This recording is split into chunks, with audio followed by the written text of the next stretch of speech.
Hey, thanks for being a part of the conversation. Let's do some pod crashing. Episode number 268 is with Ultra Nate from the podcast, The History of the World's Greatest Nightclubs. Hi, Arrow. How are you? How are you doing today? I'm wonderful. Thank you. What a journey that you're putting us on. And I don't know if it's because I'm a club DJ and a mobile DJ and a radio DJ and stuff like that, but you really captured my heart and continue to capture my heart with the history of the world's greatest nightclubs. Thank you. And that is exactly what it's meant to do, capture everyone's heart. And everyone's responding to it wonderfully. Well, you know what's so interesting about a nightclub is that there's a story before the story, and you prove that true in Detroit. You know, I mean, you break it down to the point of somebody who's, you know, where they're playing this new techno sound in the apartment below them, and then all of a sudden you start talking to the DJs who helped create it. Exactly. It's like it's so personal in that way, and so many people can connect with that because they think they're far removed from this culture, and then you find out, oh, I'm actually really adjacent to it in some kind of way. And that story for the FBI agent is like so many people's story out there. But what's so fascinating is that it's like when you turn on the lights at a nightclub, the real world happens again. And so you would never think that an FBI agent would be in there just dancing away, having a party in her own little world. Getting life every weekend, you know, relentlessly. And that's how it goes to show how it can be such a spiritual place, a place of release, a place of community and family, and how that brought something to her life that she needed. She didn't even realize like it was right up under her nose and about to completely change her life. How did you make that connection? I mean, you didn't just get on Google and say, okay, people who attended this club. No, well, you know, it was already selected. You know, Paris Hilton, who executive produces the podcast, Paris and her 1111 media company had already done their research, had already put all of the infrastructure together. And then they approached me earlier this year with the whole package of like, this is what's going on. Paris is launching this new podcast, and we would really love for you to come on board and be the host and the name and face of this podcast. So the 12 clubs were already selected. And then I stepped in and put myself into the mix when I did the actual recording and narration to kind of bring it all together. And it was such an amazing project to be presented with because, you know, basically my whole career has embodied club culture. Now, a lot of people don't know this, but Paris Hilton, she traveled the country as a DJ. I mean, and some people go, what? But she the world. Yeah. She actually spun music. Yeah. She's had an Ibiza residency, which we love Ibiza. You know, it's the party capital of the world. She's been spinning for quite a while, and she's running around the world doing many, many things, but definitely a DJ as well. One of the things that really flooded my heart while listening to the podcast is I actually thought, okay, so Charlotte doesn't have we've got clubs, but not clubs like this anymore. What has happened to the club? Have we lost to the DJs, to Coachella and all of these festivals? Because it seems like that's where everybody is growing. Well, you know, there's a lot of things changing and evolving, but I think people are finding that love and appreciation for what these kind of spaces create. I think that you always have to make room for change. There's always going to be room. There's always going to be change. The festivals have come. They're not going to go away. Right. They are a very specific lane, but I don't think they replace what happens when people are in a room together, immersed in the sound. It's a different kind of animal in what these kind of spaces create, and they are having a rebirth again. So I'm very happy to see that happening around the world again. People are creating these kinds of spaces and understanding the value of the immersive situation with sound and culture and bodies tight together in a room, and like where that magic transcends us all to. One of the stories that listeners and or party goers don't really get to hear, club owners. Oh my God, they can either be dark or they can be inspiring, but yes. It is all about the business. It is, and that can really shape what the club's energy is about. I mean, that's really, it all starts at the root. I mean, everything starts at the root of what the motive is.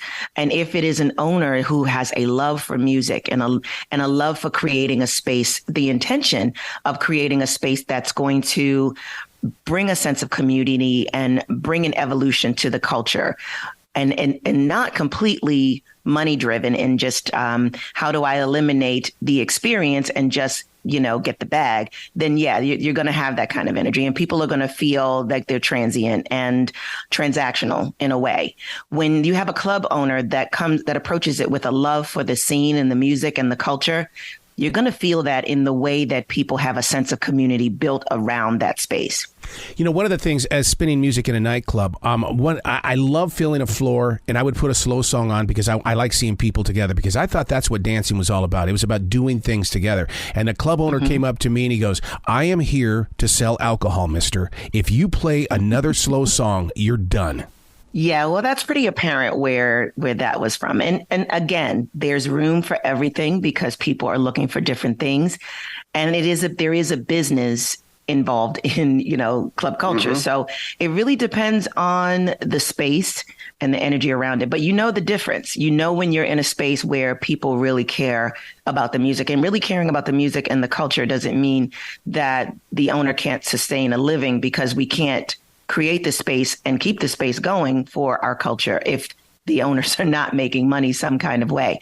But there has to be some kind of balance. I'm also a club promoter myself. I have a longstanding party called Deep Sugar that's 20 years old now. And I've, facilitated that party happening for the last 20 years at my own expense. And many times I've won and many times I've lost, but I've always been willing to take that gamble. And that's really the decision that you have to make as a club owner or promoter in what are you trying to bring at the end of the day, and how much are you willing to risk? That's just the reality of it. One of the things that has really, I'm not going to say that it's damaged what the entertainers that are up in that booth, the smartphone and streaming, because I don't know how many times people have gotten to me up there at that booth and they're pointing at their phone going, play this one, play this one. They do not understand the art and the emotion that we're trying to capture. Yeah, I think that's a product of the newer technologies and in the way that they've broken down music and made it so that, you playlist everything and you just kind of mishmash things together. That part of the art is a little bit lost. But again, I think it depends on the space that you're in. If it's a very commercial oriented space where it's really just about playing like the top 20 hits on, Spotify at this moment, then yeah, that's what you're going to get. But if you're in a club where it's really based on the music and a culture and a scene and a crowd that gets music and being in a relationship with the DJ and being taken on a journey throughout the course of a night, then it's not, of the moment kind of situation with the music that's selected. And the DJ is looked at as, the orchestrator of my experience tonight. I'm fully immersed in this for the night, for an experience. So it's a different animal. One of the things that you talk about the techno age, I was there when it was starting to happen in the clubs here, but I also then started going through this new thing called EDM, and I'll never forget a club here in Charlotte that he would do things in that. He would say, okay, those of you in for the EDM, this is all for you. And I'm going, wait, there's a different side of this? So, but if you didn't go to a club, you didn't experience it. Well, the whole talking over the mic thing is pretty wild anyway, but, you did have to go to the club to experience it at one point in time. But that goes to show the evolution of how technology has impacted the culture. But I guess, in my buoyantly optimistic way to look at how music has evolved and how the scenes have evolved, we have to find, a balance with technology. And we also have to, those of us who come from a different place with the culture have to teach and help the newer generations kind of experience things from a different perspective. So we create these spaces that do that in a way. I know with my party has always been a culture of the older generations teaching the younger generations when they come in how what the protocols are, like there's a culture of not drinking on the dance floor because you're spilling drinks and that's where people are dancing. But it depends on where you are and what the community in that space is about. So we can't, if that's not working for you, then that's not where your tribe is. You have to find where your tribe is. And that's really what the podcast is about all of these collective spaces where people found their tribe. They found their music culture, and it took them to a place. It elevated them in a way that they never saw coming. And that's really the point of it all. One of the things that I was blessed with in the early days is that our radio station actually created Planet Q here in Charlotte. And so I got to see the actual planning out of how they were going to put a spaceship inside this club. They built the spaceship. I got to be with the managers and the designers and things. And it's like, so I'm really blown away by the Detroit story, because you do take it from ground zero where they were practicing with the music and everything. And so, I mean, but it's just one of those, but then you find out that radio stations are not supposed to be associated with nightclubs. And so it's like, yeah. So, right. But the thing is that, but that's what I love about this podcast, is that you really do take us behind the scenes. How do you feel when you're bringing it forward by way of being behind that microphone and sharing the story? Well, I'm so inside each story, whether I had actually ever gone to that specific club or not. With recording each episode, I had to be inside each story. And, it was obviously drawing on all of my own personal experiences, because it was these specific kind of stories and cultures that built my career and built who I am as a person. I've been in music for 3 decades now, and it all started as just a club kid on the dance floor. So when I'm talking about what's happening behind the scenes for Ciara as the FBI agent, for London Uday as, a club kid that was far removed from London and dying to get over there to experience what this culture was about at Trade, at Turnmills. Like, I've lived all of those stories in one way or another as like a wide-eyed teenager when I first stepped into this music, or, in many parts of the story of Danceteria in episode 2, how, Madonna and Beastie Boys and all of these people that we know as icons now were just like regular kids, just kids off the street who were attracted to this space that welcomed them with open arms as nobodies and gave them the fertile ground that they needed to explore this art, to make art, to make mistakes, and to just really be free without anyone judging them. That is exactly how I ended up in the music business. So I'm so aligned with so many parts and so many threads in all of these stories that it really just created a very emotional response for me, and a sense of pride and gratification to be the voice and the person to represent this. You take me back to that old movie Drive-In, Thank God It's Friday, was on that screen, and it tells the story of Donna Summer just trying to get her song played. Because the artists that would bring me their mixes, and you had to take a chance. Oh my God! Because if that failed that floor, you had a conversation. I can so imagine. That's a lot of pressure and a lot of stress. But look at how that happened, how that came together, just so organically. Like, it was a risk for the DJ to play Madonna's track in that moment. Like, she was just like part of, the kids, in the space, and had just wore them down with tenacity and just like, you're going to play my record. Like, come on. And just wore them down, and finally got her track played and lit the club up. And that set the fire right there. Like, that was the match right there.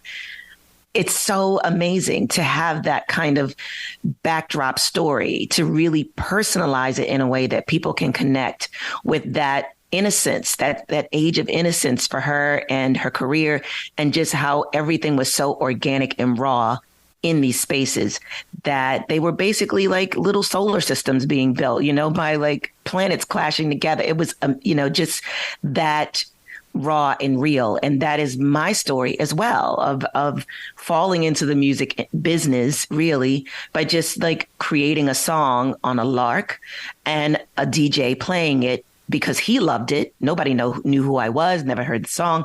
He loved it, and it went bonkers in his club. And then he started playing it all the time. And then he started playing it on his radio show. Tony Humphries, I'm speaking of specifically in New Jersey at the time, from Club Zanzibar. Again, an iconic underground club that had its own culture and its own vibe. And that was part of the spark that started my whole career. So when I say I'm in alignment with so many aspects of these stories, of all 12 of them, I've lived them from various angles and degrees. And you're very clear in sharing with listeners right from the very beginning. You're not saying, hey, look, this isn't American Top 40. These are the top 12 clubs in the world. You're saying these are some of the best clubs in the world. You're very clear of that. We have to be very clear about that because, this is a very passionate thing, and I really appreciate how Paris Hilton, who is the executive producer and her 1111 media company, approached the research on this and approached how they wanted these stories to be shaped, because that's so important to this culture. There are still massive arguments online, on social networking over who started techno, who started house music, or, the people take this very, very personal. This is how people's lives and their livelihoods began. And they approached it with such reverence and such importance of crediting the LGBTQIA plus community, Black and Brown communities, people that were involved in creating these spaces, the political activism that was born out of some of these spaces, along with the artists, the DJs, the icons that came out of these spaces, the music genres that were born out of these spaces. They were really careful to align all of these things. And so it was really important for me when I was reading the scripts, like, yes, this is something that I can stand behind. I can be proud of this because these stories are giving credit to the origins of it. And it's not about the shiny nickel, because people always, want to throw the shiny nickel out there to draw attention.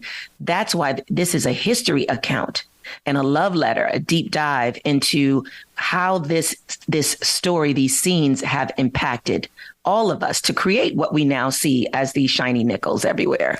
One of the, I always have to kind of, you've taken me back into this world because I'll never forget what it was like to be a club DJ back in the 80s and 90s. If you weren't walking out smelling like smoke, you weren't the DJ.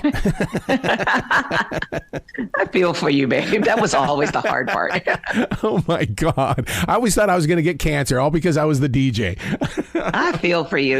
I was in the underground club. So, we were just about dancing hard and just getting our lives. And, how, that was your agenda for the weekend. The whole week, all you thought about and all you planned for was what I was going to wear and getting into the space to let the fool loose for hours on the dance floor. Like, how much dancing can I do without dying?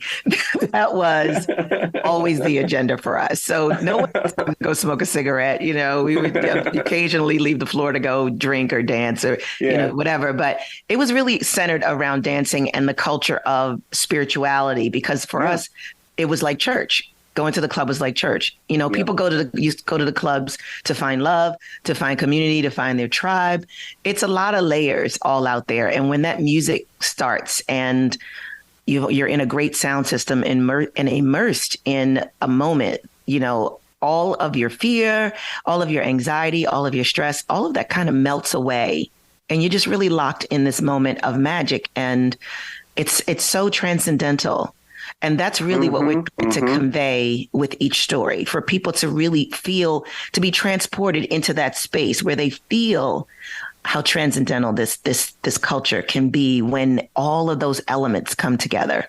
You talk about finding love. That's exactly where I met my wife. We just celebrated 30 years of marriage. This is what I'm saying. Yeah, This is what I'm saying. And what's so funny is that I drove by the club the other day. I hadn't been on that road in years, and I'm going, oh my God, there's another club in there, but it's still a club. Yes, isn't that beautiful? Like, there's some energy about that space that's very impacting, And it's really sad, though, in some of the clubs that I've grown up in, when they left, like Space in Ibiza, like that was they pulled my heart out when Space closed in Ibiza, because I spent so many nights there and I DJ'd there. I've sang there many times. I was in residency. I lived in Ibiza for a couple of summers in residency.